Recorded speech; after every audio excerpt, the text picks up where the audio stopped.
বাংলাদেশের বর্তমান পরিস্থিতিতে উদ্বেগ প্রকাশ করে ইউরোপিয়ান জাসদ এবং যুক্তরাজ্য জাসদের পক্ষ থেকে যুক্তরাজ্যের প্রধানমন্ত্রী বরাবরের স্মারকলিপি প্রদান করা হয়েছে। আমি মতিউর রহমান মতিন, ইউরোপিয়ান জাসদের সভাপতি।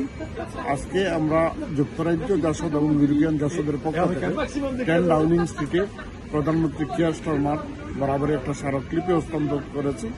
সেখানে বাংলাদেশের বর্তমান ফ্যাকচুয়াল অবস্থাগুলোকে হাইলাইট করেছি। নেতৃবৃন্দের সহযোগিতা চাব যাতে we can force doctor Yunus unconstitutional government to resign and establish a তত্ত্বাবধায়ক সরকার, যার মাধ্যমে অতি দ্রুত একটা নির্বাচন হবে। আমি Mujibul Haque Moni, executive president of JASAD UK.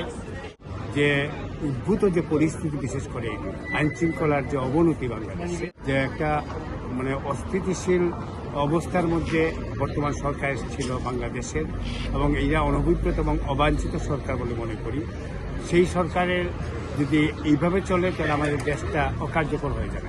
সোমবার ব্রিটিশ প্রধানমন্ত্রীর কার্যালয়ে 10 ডাউনিং স্ট্রিটে এ সময় উপস্থিত ছিলেন ইউরোপিয়ান জাসদের সভাপতি মতিউর রহমান, যুক্তরাজ্য জাসদের মুজিবুল হক মনি, মোহাম্মদ শাহজাহান এবং সালমা বেগম।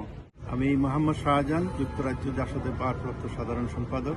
আমরা চাই আমাদের মাননীয় প্রধানমন্ত্রীকে যারা জোরপূর্বক দেশত্যাগে বাধ্য করেছে এবং বাংলাদেশে পুলিশ সহ বিভিন্ন স্থাপনা, মুক্তিযুদ্ধের চেতনা এবং দেশের মুক্তিযুদ্ধের ঐতিহ্য ধারণকারী সব চিহ্নকে নিশ্চিহ্ন করতে চায়, তাদেরকে যাতে মুক্তিযুদ্ধের চেতনায় ফিরিয়ে আনার জন্য বাংলাদেশের সন্ত্রাস বন্ধ, জনগণের আইনের অধিকার যাতে প্রতিষ্ঠিত হয় তার জন্য। সালমা বেগম বাংলাদেশ পরিস্থিতি পরিবর্তনের জন্য স্মারকলিপি দিয়েছে ব্রিটিশ প্রাইম মিনিস্টারের কাছে। জাসদ নেতৃবৃন্দ বাংলাদেশের মানুষের অধিকার এবং গণতন্ত্র ফিরিয়ে আসবে এমনই প্রত্যাশা রেখেছেন এই স্মারকলিপির মাধ্যমে। ব্রিটিশ প্রধানমন্ত্রীর কার্যালয় 10 ডাউনিং স্ট্রিটের সম্মুখ থেকে চৌধুরী মুরাদ, সুরমা টিভি 24।